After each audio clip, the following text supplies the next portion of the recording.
Daniel Jeremiah has a new mock draft. Y'all been clamoring in the comment section for me to check it out. So we are. Best believe it. Welcome back to Mock the Mock, where I take a look at someone else's mock draft, in this case, Daniel Jeremiah's, and I'm mocking, giving you my views, thoughts, and opinions.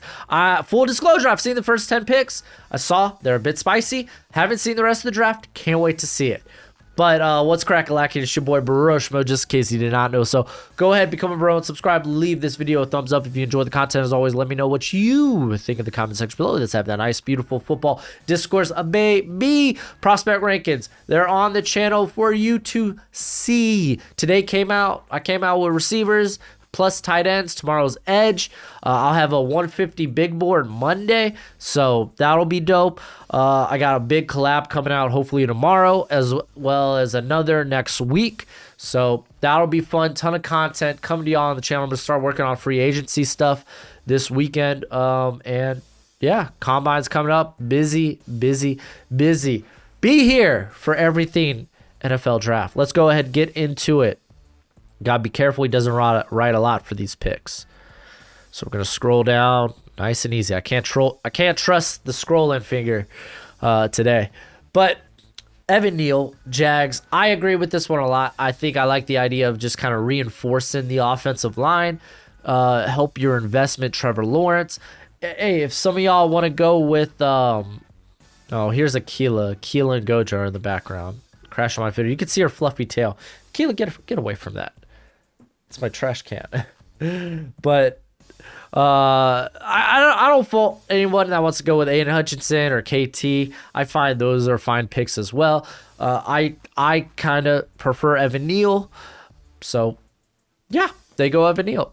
At number 2, Daniel goes Aiden Hutchinson. Get the home-down boy. He says Hutchinson is a natural fit for the Lions as they continue to rebuild. And honestly, it's a locker room guy, and I'm sure that Dan Campbell would love to instill just more culture into that organization. So makes a ton of sense, probably in the top prospect on their board. So yeah, they go there. And then the Houston Texans go with Kyle Hamilton. It says, I won't be shocked if the Texans try to trade down. That would be interesting.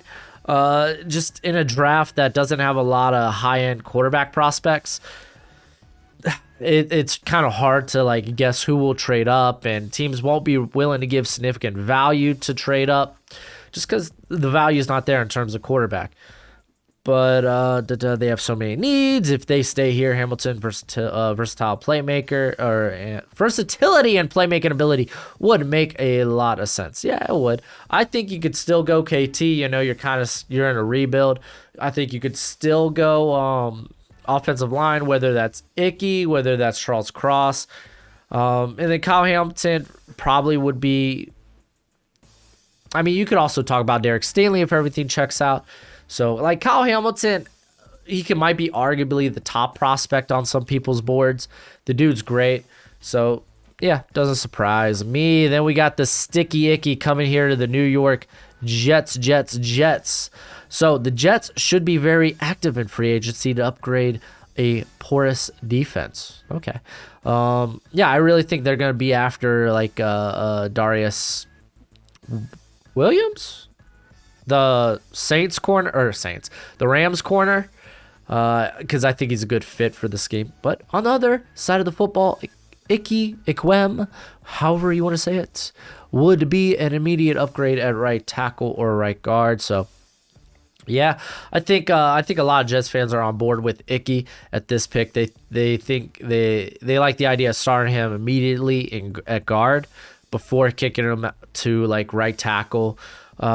Rumor is Mekhi Becton, he hasn't, coming back from the injury, he's come out overweight, out of shape. So there's kind of questions about his work ethic and drive there. Don't know how serious those are. Again, it could could be rumors out there. And on top of that, George Fant, you could always, while he had probably his best season in his career, I would say last season, you could still always upgrade from him. So this is where the draft gets interesting. The Jets the Giants, instead of going with KT, they go with Travon Walker. And I know Dane Brugler has been high on Walker. He's got Walker, I think, as a 6 overall prospect. And it's interesting because a lot of how you see guys like Travon Walker or David Ojabo, it's going to deal with what do you think they can be, not what they are right now. Because those guys, they have traits. They have the tools. With Walker, it's a little bit more on the physical. I need to quit dude. That's like my go-to.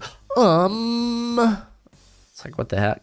But Walker is a unique talent because of his size, athleticism, versatility. The Giants need more playmakers on defense. I do agree. KT, I would say, well, I think he's more put together now, and he's got higher end traits. So I don't know. I think, as you'll see, this mock draft experiments with the idea if KT were to fall. And let's be fair, Daniel Jeremiah has his ear to the NFL a lot closer than a lot of us, me included. So he probably knows more about what NFL teams are saying. But then again, Kyle Shanahan had the world fooled that he was going Mac Jones. So let's go to the Carolina Panthers. Trevor Pennon. I said this mock had a lot of spice and things that aren't so nice. The Panthers are desperate for O-line. This is a little early for Pennon, agreed, but he has a guard tackle flexibility, and he'll be a starter from day one in Carolina. Going over Cross, who, I'm not gonna lie to y'all, man, he's kind of soared up my board a bit. I have him kind of on par with Icky, and I think if he's your OT1, then I'm not gonna like fret none. It's like I don't disagree, but Panthers going like essentially they're going with like. Essentially, this pick would kind of like, for me, it'd be Cross probably if they can't. Like, again, but I've been saying the Panthers are in desperation mode. So I think they might go for quarterback, whether it's via trade, via draft with this pick. But if they do go anything other than quarterback, I would say it would be Cross. But in this case, it's Pennon. I know I've been saying, hey, the NFL's high on Pennon. He's got the mentality the NFL just loves. So it doesn't. I mean, I am still a little taken back. I'm still a little shocked that he goes here at 6. I think he could sneak into the top 15, but top 10, holy moly. And then the New York Giants, they're like, we don't care about our offensive line, and we don't care about Daniel Jones. But they go Drake London, and it'd be, okay, he says the Giants are very committed to giving Daniel Jones a fair evaluation. London has inside and outside versatility, and he'll be a monster in the red zone. That don't mean crap if he got no one to guard him. I imagine at least use one of these picks to invest in the offensive line. You have you have Cross here. I mean, shoot, go Tyler Linderbaum. I don't care. Like, I feel like they have to invest in the offensive line with at least one of these picks. That's just my take. And I like Drake London a lot. I think he's got the size the NFL does like to cherish, at least in terms of being like an X on the outside. I don't know if it's top 10, though. And then the Falcons, finally, KT finds a rest in place, making it sound like he's passed on. R.I.P. KT. At least R.I.P. the draft stock in this mock. KT is a true wild card in this draft. I could see him going anywhere from 2 to outside the top 10.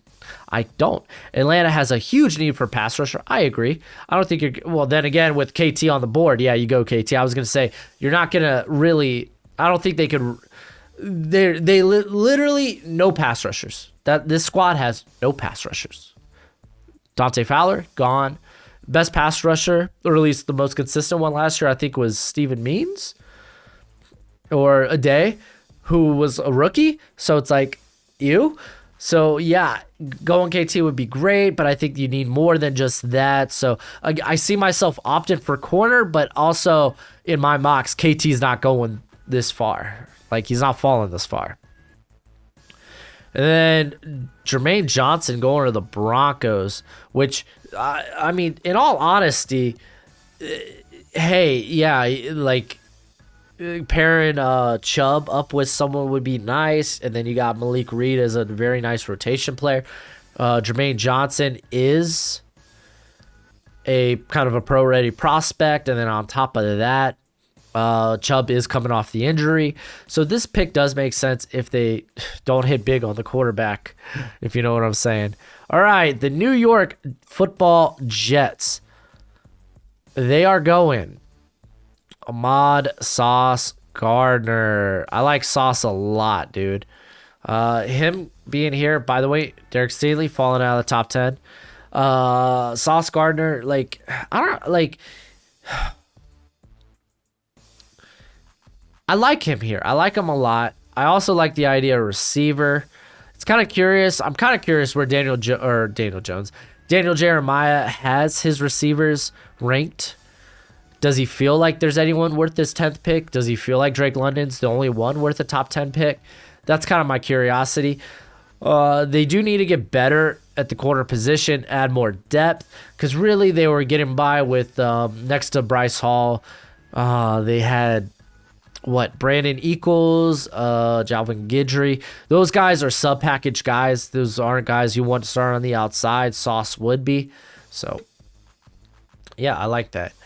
Washington Commanders. He's like, quarterbacks be darned. I'm going with Kenyon Green, and y'all know how high I am on Kenyon Green. They are losing Brandon Sheriff, so he does see him as a guard prospect. While I really like the idea of him going out and playing tackle.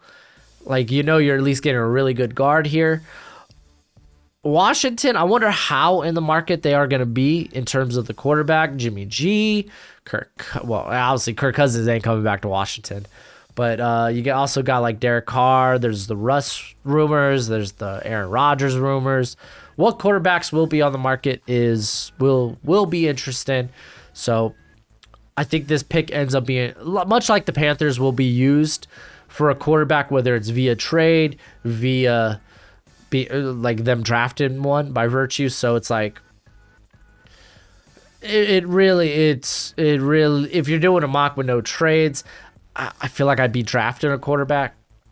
So yeah, Minnesota Vikings, they go Trent McDuffie. Y'all know I'm high on McDuffie too, man. He's my cornerback 3. You go check out those rankings. They are on the table. He's one of the cleanest evaluations. Darn right, dude. This guy was shut down for 3 seasons. 2.5 because the 2020 season didn't really count. Yeah, the dude he's fast. If anything, the NFL might have a problem with his lack of size, his questionable length, but the guy has been phenomenal. We know the Vikings have one of the worst cornerback rooms in all of football. Really, it's Cameron Dantzler and then nothing. And then, you know what? I don't mind this. The Browns, they go with George Karlaftis. I don't mind this because so often we've been seeing receiver. We saw She Got Sports. She didn't go receiver for the Browns. And now Daniel Jeremiah is not going receiver for the Browns. They will lose Clowney via free agency. George Karlaftis is a guy, I think his game translates exceptionally well to the NFL. While he's not like the bendiest guy, he doesn't have ideal length. I think he is a guy that translates. And across from arguably one of, if not the best pass rusher currently in football, not named Aaron Donald, Myles Garrett, then yeah, it makes Karlaftis' job a lot easier. That Red Bull's going to be getting me through the day. All right, this pick is the Baltimore Ravens. They go Derek Stingley. So he falls to 14. So not so bad, not a big fall. The Ravens need to address the offensive line, but they usually stick to best player available philosophy, which should be the philosophy all teams stick to. Stingley is coming off a foot injury, and but he's immensely talented. Plays okay, yeah, he's a great fit too. By the way, like this is a team that likes to blitz. This is a team that likes to throw their corners in cover 0, cover 1 situations. Stingley is exactly that guy. So, and we know how important quarterback depth is in the NFL. So, like Stingley falling here, yeah, you take him.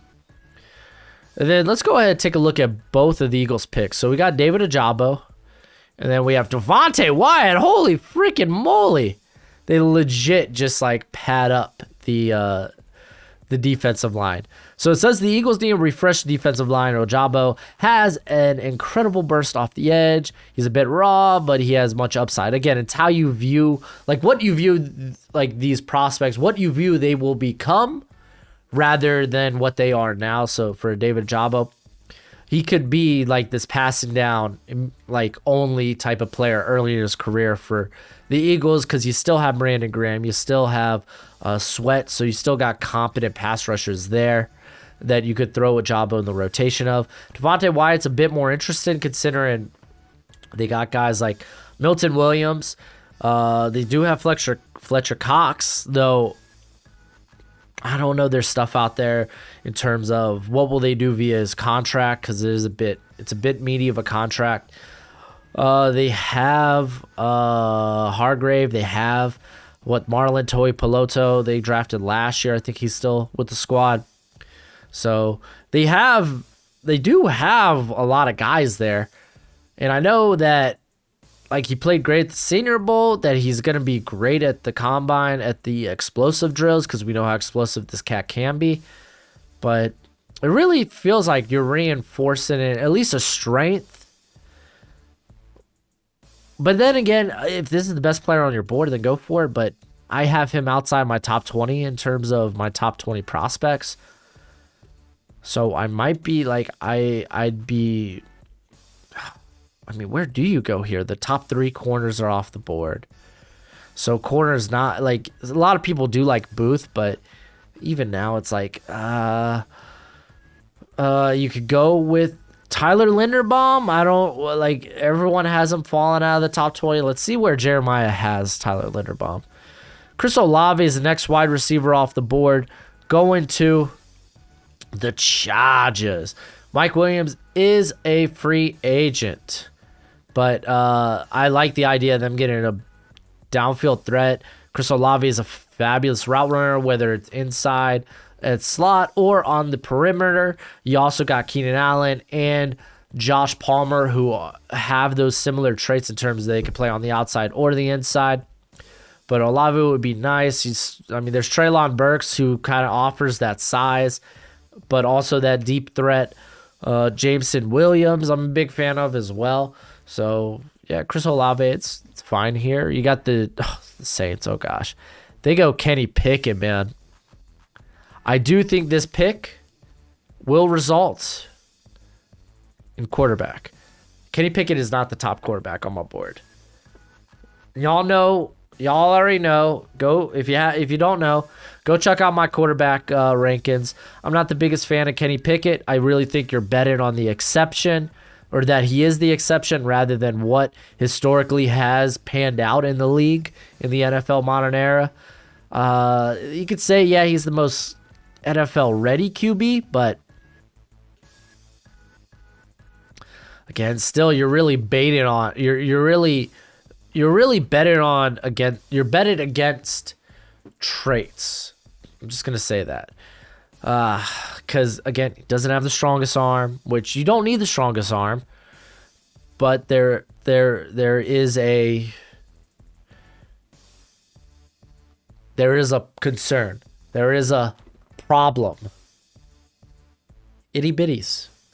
So Garrett Wilson going to the Eagles, though, this is a fine pick. He could do a little bit of everything. He'd be a good complement to Devontae Smith. Burks would be fun too here, but I like Garrett Wilson. He's one of my, I think he's the most well put together wide receiver in this class. And look, Steelers, you got to get Willis without trading up. It's a thing of beauty. The Steelers are looking to get more dynamic at the quarterback position. I agree. Willis is a special athlete.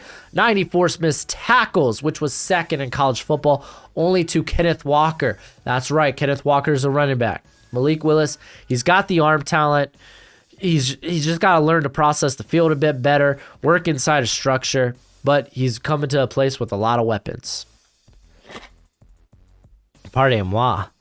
And then we got Devin Lloyd here going to the Patriots. I really, really like him as a replacement for like a Dante Hightower, because again, he is long, he is athletic. I would say he's a plus athlete. He's not like a high end athlete compared to like Dean, Brian Asamoah, some of the other linebackers in this class, but his game will just translate exceptionally well. So, yeah, no, I like Lloyd a ton here. I think he could go a bit earlier, especially considering the Eagles have probably one of the shystiest linebacker cores in football, but this would be a good pick for the Patriots. All right, we got 22 Las Vegas Raiders, Charles Cross. Raiders fans rejoice. Charles Cross is a phenomenal pick here. He could start day one at right tackle, yes. Address an area of need for a new head coach and Josh McDaniels. So he doesn't really talk about why Cross falls here, because I think he's a top 10 prospect. He showed that his anchor at least wasn't a concern this year. In the opener, I was kind of like, ooh, anchor will be a concern. I know he's an high-end athlete. Like him and Zion Johnson were kind of like two of my favorite like athletic upside guys at the tackle position. And Cross took that next step. He showed very good core strength. The footwork does need a bit of fine-tuning, especially with his kick slides and how much ground he already kind of like gives up in pass protection in terms of the snap. He's already behind the 8 ball with how far he kind of like steps back.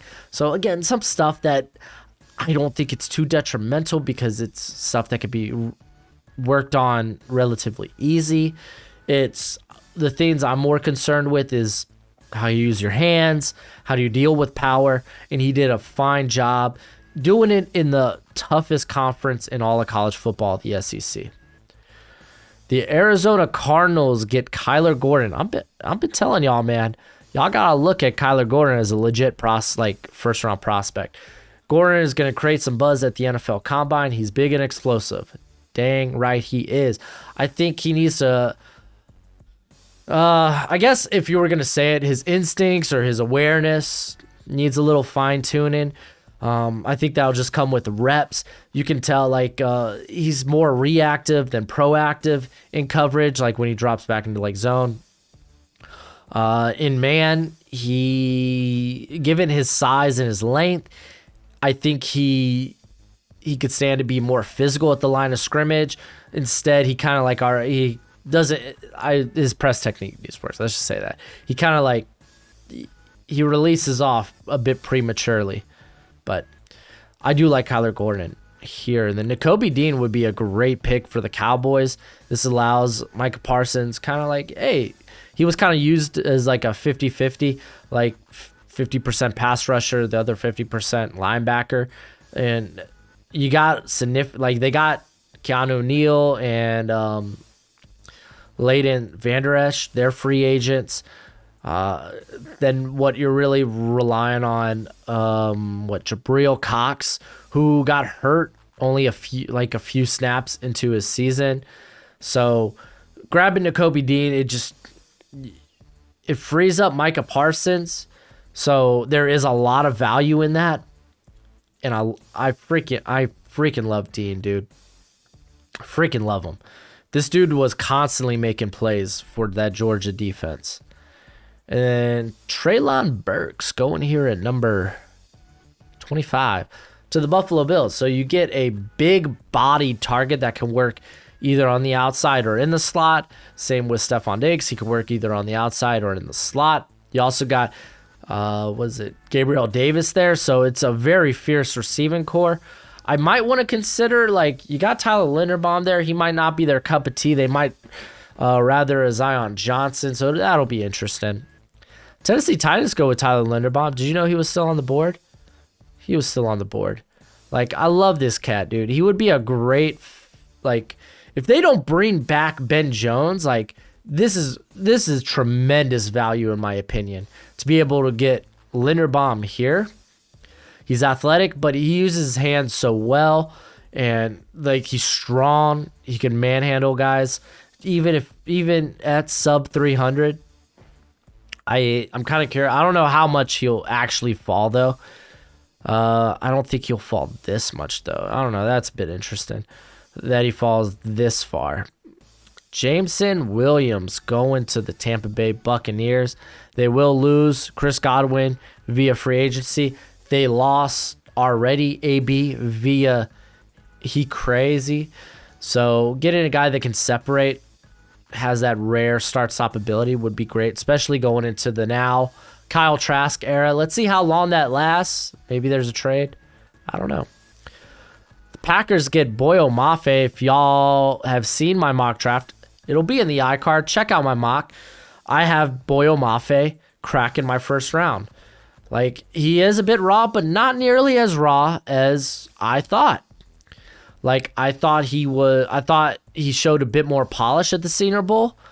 And while it's not complete in terms of how he uses his hands and whatnot, like, he's a lot better off than I thought he was. We know he's going to test out like a freaking monster. That's why I think he pushes himself into the first round.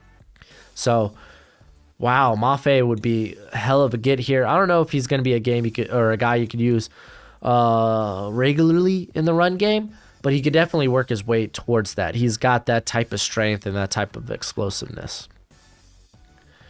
Tyler Smith going to the Dolphins. Yo, straight up. I love Tyler Smith.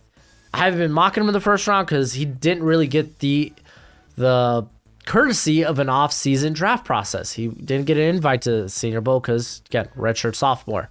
They would have given it to him that if he came out last year or next year. But he might blow up the combine, but I guess. But it's like, I love his tape. I got him as he's my interior offensive lineman 3 because I put Kenyon Green with my tackles. I got more. He's closer to a second round grade for me. Him going to the Dolphins. He's not starting at tackle. I'm not starting this cat at tackle. Yeah, penalties were a thing. I love the upside too, but I don't think you start him at tackle. Well, maybe with Mike McDaniel, no S at the end. I don't know. I still like the idea of because all the top wide receivers are off the board at this point. So you'd be going for like guys like Jahan Dotson and George Pickens, Sky Moore. A lot of people are starting to put him in the first round. I kind of lean, if you're looking for a tackle, Bernhard Raimann, I think might be more of a fit. But this is interesting. I like that he's getting a little shine though. And then we got Daxton Hill going to the Chiefs. They get someone who can replace Tyrann Mathieu. He's a guy that played primarily in the slot, but I know he can be a center fielder. He's got incredible range. I like his physicality around the line of scrimmage. He just needs to add a bit more weight because he does have a bit of a wirier frame. Play strength needs to be up a bit, but Daxton Hill is nice. I have a first round grade on him as my safety too. I like him, but I mean, where else would you really go? Like edge, you could. Maybe you go after the corner position. I don't know. It's a bit interesting. Bernhard Raimann, though, going to the Bengals, I like the fit. I think he's a bit more pro-ready than people think. I thought right here, okay. Raimann had an up and down week at the Senior Bowl, but he showed that he could compete against these guys. Because we know the competition he faced there at Central Michigan, it's not high end. So it was nice to see him come in and compete.